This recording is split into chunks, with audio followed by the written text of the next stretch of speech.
Zion விசுவாச தேவாலயம் வழங்கும் ஜீவக்குரல். நெறிந்த நாணலை முறியாதவர், the one who doesn't break or bruise the reed. நெறிந்த நாணலை முறியாதவர்.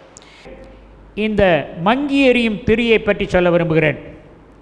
ஒரு திரி மங்கி எறிவதற்கு காரணம் என்ன? என்ன வேணும் எரியறதுக்கு? காற்றில் உள்ள ஆக்சிஜன் தேவை. ரெண்டாவது எண்ணெய் தேவை. மூன்றாவது கருகிய திரி இருந்தால் அக்கினி பிளம்பு ஒளி குறையும். ஆகவே காற்றில் உள்ள oxygen. There is a song which says, prayer is Christian's vital breath. ஒரு கிறிஸ்தவனுக்கு முக்கியமான மூச்சு காற்று ஜெபம். உன் திரி மங்காமல் எரிய வேண்டுமென்றால், அக்கினி பிளம்பு இருக்க வேண்டுமென்றால் உனக்கு தேவை ஆக்சிஜன், காற்று தேவை. காற்றில் உள்ள ஆக்சிஜன். எப்படி நீங்கள் சுவாச காற்றுக்கு எவ்வளோ முக்கியத்துவம் கொடுக்கிறீர்களோ அந்த முக்கியத்துவம் ஜெபத்திற்கு நீங்கள் கொடுக்க வேண்டும். ஆண்டவர் தமது பிள்ளைகளை பேச விரும்புகிறார் அவர்களோடு. I am very fond of talking to my grandchildren, to my children. Whether they call me or not, I call them and talk to them. So also God wants to talk to you. உங்கள் குரலை கேட்க விரும்புகிறார். ஒரு சமயத்தில் ஒரு சின்ன பிள்ளை வந்தது. அதுட்டு கேட்டேன், உனக்கு என்ன வேணுமா அப்படின்னு கேட்டேன். தாத்தா என் மடியில் தூக்கி என்னை கொஞ்சுங்க அப்படின்னுச்சு. Water request. உடனே அந்த சின்ன பிள்ளையை தூக்கி மடியில் வச்சு கொஞ்சினேன். என்ன சின்ன பிள்ளைக்கு?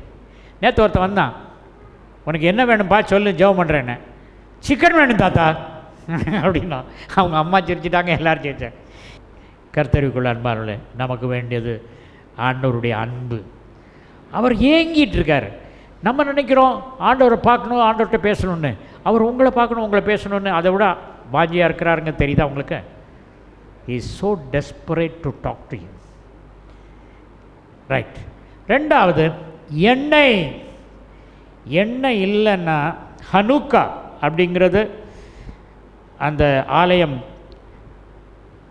தூய்மை கேடு படுத்தப்பட்ட பொழுது அதற்கு மறுபடியும் மக்கபீஸ் காலம் முடிஞ்சவுடன் அதை அந்த மினோராவை பொன் குத்து விளக்கில் எண்ணெய் ஊற்றணும். எண்ணெய் ஒரு பர்டிகுலர் வே தான் ப்ரிப்பேர் பண்ண முடியும். ஆனால் எண்ணெய் கிடைக்கல. ஆலயத்தை தூய்மைப்படுத்திடும், அதற்கு எண்ணெய் தேவையே அப்படின்னு இருக்கும்போது ஆண்டவர் ஒரு பாட்டில் கொண்டு வந்தார். ஒரு எண்ணெயை கண்டுபிடிச்சாங்க. அந்த பாட்டிலில் இருந்த எண்ணெய் ஒரு நாளைக்கு தான் காணும். அந்த பொன் குத்து விளக்கில் அந்த எண்ணெயை ஊற்றுனாங்க. எல்லோரும் பயந்தாங்க. இந்த எண்ணெயை நம்ம உருவாக்குறதுக்கு 8 நாள் ஆகும், நமக்கு தொடர்ந்து 8 நாள் கழித்து தான் எண்ணெய் கிடைக்கும். ஆனால் ஒரு நாளுக்கு தான் எண்ணெய் இருக்குது, ஆண்டவரே ஏதாவது செய்யுங்க. அந்த எண்ணெய் ஒரு நாளுக்கு போதுமான எண்ணெய் எல்லா நாளுக்கும் போதுமாய் இருந்தது. அதுதான் ஹனுக்கா என்ற பண்டிகை யூதர்கள் இன்றும் கொண்டாடுகிறார்கள். அந்த ஒரு பாட்டில் எண்ணெயில் 8 நாள் இருந்தது. I told you about Hanukkah in my at the time of that festival. சரி, மூன்றாவது, முதல்ல வேண்டியது என்னது? ப்ரேயர், காற்று. ரெண்டாவது எண்ணெய், holy spirit. Holy spirit is oil. நல்லா உதாரணம் பண்ணியிருக்காங்க. ஒரு என்ஜின் கர கர கர கரன்னு சத்தம் போட்டு வச்சுங்க. எங்கள் வீட்டில் ஒரு மிஷின் இருக்குது, தையல் மிஷின். கர கர கரன்னு சத்தம் போட்டுச்சு. என் ஒய்ஃப் சொன்னாங்க, கொஞ்சம் சிங்கர் ஆயில் வாங்கிட்டு வந்து இது போடுங்க அப்படின்னாங்க. சிங்கர் ஆயில் வாங்கி போட்ட உடனே சைலண்ட்டாக ஓட ஆரம்பிச்சு. இல்லைங்களா? எண்ணெய் கரகரன்னு சத்தம் போடுறவங்க அவங்களெலாம் ஸ்மூத்தன் பண்ணும். நிறைய பேர் கோபம் வருது. நீங்கள் எண்ணெய் ஊற்றுனீங்கன்னா கோபம் வராது. You need to be galvanized by the Holy Spirit. You know the word galvanize? அந்த நங்கூரம் பாய்ச்சறதுக்கு இரும்பு சங்கிலி போடுவாங்க. அது தண்ணிக்குள்ளே போகிறதுனால அதை துருப்பிடிச்சிடும். துத்தநாகம் துருப்பிடிக்காது. அதனால் அது இரும்பு சங்கிலியில் துத்தநாகம் போடுவாங்க. அதுக்கு பேர் தான் galvanizing. அதே மாதிரி we cannot have to be galvanized by the Holy Spirit. 2015, control your anger if you are not able to control your anchor, you don't have an oil. நீங்கள் யார்? மங்கி எரிகிற திரி. ஆண்டவரே, கோவப்படும்போது இந்த என்னுடைய வார்த்தையை கேட்டுக்கிட்டு இருக்கவங்களுக்கு காதில் சொல்லுங்க, நீ மங்கி எறிகிற திரியாக இருக்கிற எங்கள் குரலை அவங்க கேட்கட்டும். உடனே திட்டுறதை நிறுத்துவாங்க பாதியிலேயே. Lord speak to them in Jesus name. Okay, right. அதுக்கப்புறம் நெறிந்த நாணல். எப்போ நாணல் முறியும்? அது பலத்த காற்றடிச்சா அது முறிந்து போகும்.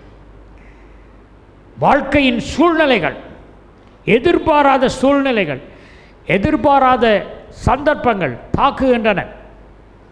நெறிந்து போகிறோம், முறிந்து போகிறோம், உடைந்து போகிறோம். கவலைப்படாது, உங்களை சரிப்படுத்த ஆண்டவர் இருக்கிறார். ரெண்டாவது, பிசாசுக்கு சுயசித்தத்தை ஒப்பு கொடுப்பல். சுயசித்தத்தில் அதெல்லாம் செய்யக்கூடாது. நான் காம்ப்ரமைஸ் பண்ண மாட்டேன். கம்பெனியில் பார்ட்டி கொடுக்கும்போது கூட லிக்கர் சாப்பிட மாட்டேன். சாப்பிடுப்பா, ஒன்று சின்னவே சாப்பிட்டா ஒன்றும் இல்லை, சாப்பிடு. அவன் குடிச்சிடுவான், மார்க்ஸ் இழந்துருவான், அவன் ஸ்டேட்டஸ் இழந்துருவான். நான் உங்களுக்கு சொல்லியிருக்கேன், ஸ்னேக் அண்ட் லேடர் ரெண்டும் இருக்குது. யாக்கோபின் ஏணியும் இருக்குது, ஏவாளை வஞ்சித்த பாவமும் இருக்குது. அந்த கேம் தெரியுமா? அது காஸ்பல் சொல்கிறதுக்கு வந்த கேம். நீங்கள் ஏணிலே ஏறிட்டு இருக்கவங்கள அடுத்தது பாம்பு கடிச்சதுன்னா 99லேருந்து 0க்கு வந்துடுவீங்க. It is Satan breaks your read. மூணாவது, நீங்களே உங்களை உடைச்சிக்கிறது. இதை செய்யாத அப்படின்னு எல்லாம் சொல்லுவாங்க, இல்லை நான் செய்ய தான் செய்வேன், உங்களே உடைச்சிக்குவேன். சாரிங்க, நிறைய பிள்ளைங்க படிச்சுட்டு வேலைக்கு போக கஷ்டம், திடீர்னு பாஸ் ஆகணும். யாருக்கிட்ட நான் வேலை பார்க்க மாட்டேன், எவன் கைக்களையும் வேலை பார்க்க மாட்டேன். கொடுங்க, நீங்கள் தான் சம்பாத்தியம் பண்ணி வச்சுக்கிங்களே, ஒரு 10 லட்சம் கொடுங்க, நான் பிஸ்னஸில் போடுறேன். டே, உனக்கு பிஸ்னஸில் எக்ஸ்பீரியன்ஸ் கிடையாதுடா. இல்லை, அதெல்லாம் தெரியும், என் ஃப்ரெண்ட்ஸில் நான் சேர்ந்து செய்ய போகிறோம். சேர்ந்து செய்தான், ஃப்ரெண்ட்ஸ் எல்லாத்தையும் காசை தூக்கிட்டு போயிட்டான், வந்து நிற்கிறான். நீங்கள் வேண்டான்னு சொன்னீங்க, நான் கேட்கல, எல்லாம் போச்சு. இப்போ என்ன செய்ய முடியுமா? The parents they have become a broken reed. எத்தனையோ பேர் நெறிந்த நாணலை போல, மங்கி எறிகிற திரியை போல இருக்கிறார்கள். பராக்கிரமசாலிகளை வைத்திருக்கும் தேவன், சிம்சோனை வைத்திருக்கும் தேவன், அவர்களெல்லாம் விட்டுட்டு உங்களை நோக்கி வருகிறார். You call him, Lord, I am a broken reed, I am a smoldering flax, come to my rescue. My pastor told me you are the only person who are concerned about me. The world has discarded me, rejected me, put me in the corner, but make me to shine. அவர் தான் உங்களை ஒளி தருவார். திரி கருத்து போன பிளம்பு, ஒளி பிளம்பு மங்கிவிடும். அந்த காலத்தில் நான் எஸ்எல்சி படிக்கும்போதெல்லாம் எங்கள் வீட்டில் எலக்ட்ரிசிட்டி கிடையாது கிராமத்தில். அப்போ ஒரு நாள் பெரிய லேம்ப் இருக்கும், ஒரு நாள் நான் திரி வெட்டணும், என் தங்கச்சி எண்ணெய் ஊற்றுவா, கரசின் ஊற்றுவா, அடுத்த நாள் நான் கரசின் ஊற்றணும், எண்ணெய் ஊற்றணும். திரி தானே வெட்ட முடியாதுன்னு விட்டுருவேன் நான். அது சொல்லுவா, என்னடா லைட் குறைவாக இருக்கு, இன்றைக்கி அண்ணன் டேன்னு திரியை வெட்ட வேண்டியது வெட்டலை, அதனால் ஒளி மங்கி போச்சு. திரி நம்முடைய பர்சனல் லைஃப் கருத்து போச்சு, கரியாயிருச்சு, அதை ட்ரிம் பண்ணும். The holy spirit has to trim. அவர் பெரிய கத்திரிக்கோல் வச்சுருக்காரு. கத்திரிக்கோலில் பெரிய கத்திரிக்கோல், மீச கத்திரிக்கோலில், தோட்டத்தை வெட்டுற கத்திரிக்கோல் பார்த்துருக்கீங்களா? 2 விரலால் 2 கையால். மகனே, உன் திரியின் கருப்பு எத்தனை நாட்களாக இருக்கிறது? எத்தனை தடவை இந்த பாவத்தை செய்ய மாட்டேன் என்று சொல்லி ரெசல்யூஷன் எடுத்தாய்? நியூ இயர் அன்றைக்கி ரெசல்யூஷன் எடுத்தாய், மறுபடியும் 3ஆம் நாளே விழுந்துட்டேன். திரி கருத்து போச்சு, ஒளி மங்கி போச்சு. கர்த்தரிடத்தில் வா, அவர் உன் திரியை வெட்டட்டும், கரியான திரியை வெட்டி போடட்டும். தேவன் இந்த ஆண்டு உங்களை சுடர்விடும் பெரும் தீபமாய் பயன்படுத்த விரும்புகிறார். உங்கள் ஒளியில் அநேக மக்கள் நடப்பார்கள், அநேகருக்கு பயனுள்ளவர்களாயிருப்பீர்கள். உங்கள் கால்களுக்கு தீபமும் பாதைக்கு வெளிச்சமாக ஆண்டவர் உங்களை மாற்றி அமைக்கப் போகிறார். லூக்கா 18:10 2 பேர் ஜெபம் பண்ண போனாங்க. ஒருத்தன் பரிசேயன், மற்றவன் ஆயக்காரன். பாருங்கள், ஜெபம் பண்ணணுன்னு சொன்னேன். இவன் என்ன ஜெபம் பண்ணுறான்? பரிசேயன் எல்லாரையும் பார்த்து, அந்த பேரை போல இல்லைண்ணா, நான் சம்பாத்தியர்கள்லாம் தசம்பாகம் கொடுக்குறேன், வாரத்துக்கு 2 நாள் உபாசிக்கிறேன், விபச்சாரக்காரர் ஏமாத்துக்காரர் இவங்க மத்தியெல்லாம் இல்லை அப்படின்னு இருக்கான். இந்த வரி வசூலிக்கும் ஆயக்காரன் அவனே புரோக்கன் ரீடாக வந்திருக்கான். வந்துட்டு அன்னைக்கு சாபத் டேக்கு முந்தின நாள், ஆலயம் வந்து சாபத் டே, பஸ்கா அந்த சாபத் டேயில் தான் ஓப்பன் பண்ணுவாங்க. ஆனால் அதுக்கு முந்தின நாள் ப்ரிப்பரேஷனால் சர்ச் ஓப்பன் ஆகிருக்கு. இவன் நேராக போயிட்டு அவனை காட்டிட்டு, இந்த பையில மாதிரி இல்லை, பின்னால் நிற்கிறான், இந்த பையில மாதிரி இல்லை, இப்படி காட்டுறான்.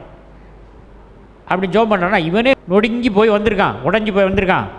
அவன் சொல்கிறான், வாரத்துக்கு 2 நாள் நான் 2 நாள் உபவாசம் பண்ணுறல, எவ்வளோ சோதனையை தவிக்கணும்னு பார்க்குறேன், விழுந்துடுறேன் அப்படின்னோடனே இவனே நொறுங்கி போய் வந்திருக்கான். அவன் பண்ண ஜபத்தில் இன்னும் 2 நொறுக்கல் ஏற்படுது. உடனே இவன் ரொம்ப நொறுங்கி போயிட்டான், குனிஞ்சு போயிட்டான். அந்த நேரத்தில், ஆண்டவரே உடைய சமூகத்தில் நிற்கக்கூட தகுதி இல்லாதனா இருக்கேன், வானத்தை அண்ணாந்து பார்க்க முடியலப்பா, நெஞ்சில் அடிச்சுக்கிட்டு பாவியாகிய அடியன் மேல் கிருபையாயிரும் என்றான். வேதம் என்ன சொல்கிறது? நீ வந்து எத்தனை பாவத்தில் விழுந்திருக்கன்னு ரெக்கார்டு இருக்கு. தைரியமாக வந்துட்டியா ஆலயத்துக்கு? பார், அவனை தசம்பாகம் கொடுக்குறான், நீ கொடுத்துருக்கியா? பார், அவன் பொல்லாதவங்க கூட சேர மாட்டான், நீ எவ்வளோ சேர்ந்துருக்க யோசிப்பார். அதனால் அவன் ஜபத்தை கேட்டேன், நீ போ சொல்லலை. அவன் அல்ல, இவனே. சூழ்நிலையை பார்ப்பவன் அல்ல, வானத்தை நோக்கி பார்ப்பவனே. சூழ்நிலையை பற்றி பெருமை பண்ணிக்காங்க. இத்தனை செல்வம் இருக்குன்னு நினச்சிக்காங்க. It's an illusion. இன்றைக்கி இருக்க செல்வம் நாளைக்கு போகும். செல்வம்னு ஏன் பேர் வச்சாங்க?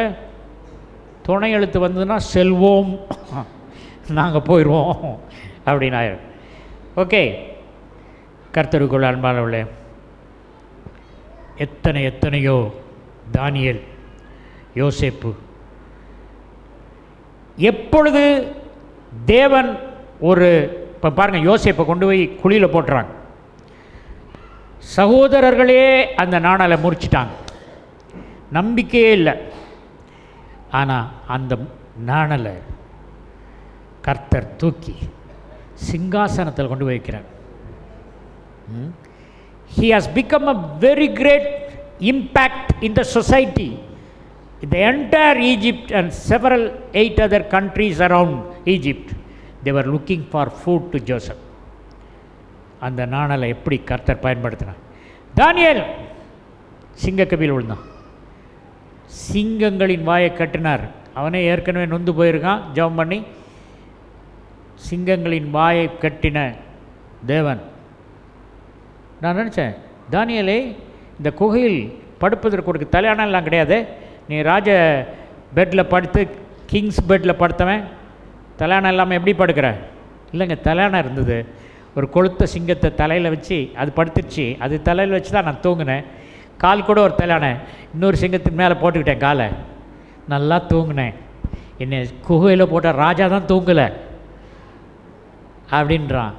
இதுதாங்க ஆண்டவர் நெறிந்த நாணலை முறிக்காதவர். அதே மாதிரி நம்மளும் யார் எந்த நாணலையும் முறிக்கக்கூடாது. வார்த்தைகள் தான் முறிந்த நாணல் இருந்தால், நெறிந்த நாணல் இருந்தால் கை கொடுத்து அந்த நாணலை தேவனுடைய உதவியினால் ஆரோக்கியப்படுத்த வேண்டும். என் ஆண்டவரிடத்தில் I always tell I am a compounder, local fund hospital compounder. You don't understand what is meant by local fund hospital. 10 பேர் காசு போட்டு நடத்துவாங்க, இங்கே டிங்சர் ஆயிடின்னு தவிர வேறு எதுவும் இருக்காது. ஓகே, இந்த கம்பவுண்டரு நொறிஞ்சு போயிட்டாங்க. என் பையன், அவனுக்கு பிளட் கேன்சர், 8 வயசுலேயே பிளட் கேன்சர். என்ன செய்யன்னு தெரில, ஹாஸ்பிட்டல்லேருந்து கால் வருது, ஆண்டவரே இது நெறிந்த நாணல், இது கொஞ்சம் இப்போ மங்கி போதுப்பா, கொஞ்சம் ஏதாவது பண்ணுங்கப்பா. God restores. உங்களுடைய பணி சுவிசேஷத்தை சொல்லுவது மாத்திரமல்ல, உங்களை சுற்றி இருக்கும் நெறிந்து போன நாணலை கண்டுபிடித்து, மங்கி எறிகிற திரியை கண்டுபிடித்து, அவர்களுக்கு உதவி செய்து, அவருடைய திரியை ஆவியானவர் வெட்ட செய்து, அவர்களுக்கு ஜெபிக்க கற்றுக் கொடுத்து, ஆவியானவரின் அபிஷேகத்தை கொடுத்து, அவங்கள் ஒளி பிரகாசமடைய செய்வதே தேவனுடைய பணியாக இருக்கிறது.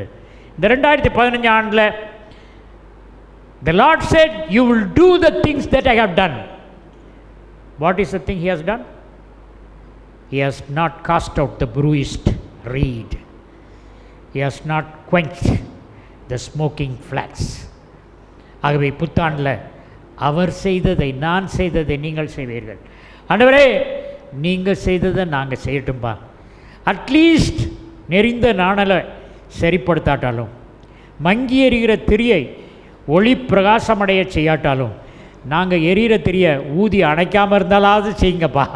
ஃபஸ்ட்டு ஸ்டேஜ் அதுக்காவது உதவி செய்யுங்க அப்படின்னு சொல்லி கடைசியாக ஒரு காரியத்தை நான் ஒன்று சொல்ல விரும்புகிறேன். என்னவென்றால், சிலுவையில் இயேசு கிறிஸ்து தொங்கிக் கொண்டிருக்கிறான். ஒரு கள்வன் வாழ்நாள் முழுவதும் மற்றவர்களுடைய நாணலை முறித்து வந்தவன், கொள்ளையடித்தவன், கொலை செய்தவன், பயங்கரமாய் வாழ்ந்தவன். இப்போ அவனை அரசாங்கம் சிலுவையில் மாட்டி அந்த நாணலை நெறிந்து போக, நொறுங்கி போக வைத்திருக்கிறது. அவன் கேட்குறான், அவனுடைய ஒளி மறையப் போகிறது. கர்த்தாவே, கடைசியாக அந்த லைட் வந்து எப்போவுமே கேஸ் லைட்டும் சரி, எந்த லைட்டும் சரி, அணைய போகிறதுக்கு முந்தி பிரகாசமாக இருக்கும். எல்லோரும் சாக போகிறதுக்கு முந்தி ரொம்ப பிரகாசமாக இருந்தால் ரெக்கவர் பண்ண போகிறான்னு நினச்சாதுங்க. சாக போகிறதுக்கு முந்தி அப்படி ஆகும். அணைய போகிறதுக்கு முந்தி இந்த லைட் குப் குப் குப்பு நல்லா எரியும். அது மாதிரி அவன் கேட்குறான், கர்த்தாவே, நம்முடைய ராஜ்யத்தில் வரும் பொழுது அடியான நினைத்தருளும். இந்த புரோக்கன் ரீடை யாரும் நினைக்க மாட்டாங்க. அரசாங்கமே என்னையா சிலுவையில் அடிச்சிச்சு. ஆனால் நீங்கள் நினச்சிருங்கப்பா. ஆண்டவர் சொன்னார், டேய், வாழ்நாள் முழுதும் சுற்றி தெரிஞ்சுட்டு கடைசியில் வந்து உனக்கு பரலோக ஆசையா, கூழுக்கும் ஆசை, மீசைக்கும் ஆசையா, போடா நீ நரகத்துக்கு போ சொல்லலை. என்ன சொன்னார்? இன்றைக்கு என்னுடனே கூட பரதேசியால் இருப்பாய். பரதேசியில் ஒரு அழகான ஃப்ளூட் சத்தம் கேட்குது. மகதலேனா மரியாள் கேட்குறாங்க, எல்லோரும் கேட்குறாங்க, யார் இந்த ஃப்ளூட்டு ரொம்ப அழகாக வாசிக்கிறாங்களே? இதாங்க சிலுவையில் நெறிந்து போன நாணல். ஆண்டவர் பரலோகத்தில் இது ஒரு ஃப்ளூட்டாக மாற்றிருக்காரு, புல்லாங்குழலாக மாற்றிருக்காரு அப்படின்னு சொல்கிறாங்க. இது எங்கே இருக்குது கேட்காதங்க, பரிசுத்த கற்பனை. ஓகே, கர்த்தருக்குள் அன்பானவர்களே, நீ நெறிந்த நாணலாக இருக்கலாம். தொலைக்காட்சியில் பார்த்து கொண்டிருக்கிற பலர் இப்பொழுது நாங்கள் நெறிந்த நாணல் தான் என்று சொல்கிறார். பலர் மங்கி எறிகிற தீ, எல்லா சொத்தும் இருக்கிறது, ஆனால் என்னுடைய மகள் ஒருவளுக்கு பயங்கரமான நோய் வந்துவிட்டது. நல்ல உயர்ந்த பதவியில் இருந்தேன், பதவியை இழந்து விட்டேன். ஒரு பெரிய ஒருவர் பதவி இழந்துட்டார். காரணம் இல்லாமல் அவரை இம்ப்ளிகேட் பண்ணி பொய்யா குற்றம் சாட்டி டிஸ்மிஸ் பண்ணிட்டாங்க. அந்த போஸ்ட்டில் இருந்து, பெரிய போஸ்ட்டில் இருந்து, ஃப்ரேம்டு சார்ஜஸ். அவர் ஃப்ரெண்டு அழுதோடு சொன்னார், அப்பாவி மனுஷன், ரொம்ப நல்லவன், ஆனால் இப்படி அவனுக்கு விரோதியாக இருந்த ஒருத்தன் ஃப்ரேம் பண்ணி குற்றம் சுமத்தி அவரை வேலையிலேருந்து எடுத்துட்டாங்க. நாங்கள் எல்லாமே நொந்து போயிட்டோம் அப்படின்னாங்க. அவர் he will be reinstated now. He will go back and join the duty now. No possibility. அவர் போய் ஜாயின் பண்ணக்கே பாசிபிலிட்டி இல்லைன்னு ஒரு வாரம் கழித்து ஃபோன் பண்ணாங்க, பாஸ்டர் ஜாயின் பண்ணல, கம்பெனியில் வேறு ஆள் அதே போஸ்ட்டில் போடுறதா இருக்குது. No, they cannot put a new person. He will join. ஒரு மாதம் ஆச்சு, பாஸ்டர் நம்பிக்கை போயிடுச்சு. No, he will join. 54 நாட்கள் கழித்து they phoned me, pastor, he is reinstated in the same post because the false charges have been discovered. அதான் கர்த்தர் நீதியை விளங்கச் செய்வார். உன்னை தவறுதலாக முறித்து விட்டார்களோ, நீ நியாயவான் என்று கர்த்தர் உங்களை நிரூபித்து காட்டுவார். ஜீவக்குரல் 14/1, மங்கம்மாள் சாலை, KK நகர் அஞ்சல், திருச்சி 620021, தமிழ்நாடு, தென்னிந்தியா. மொபைல் எண் 919025432432.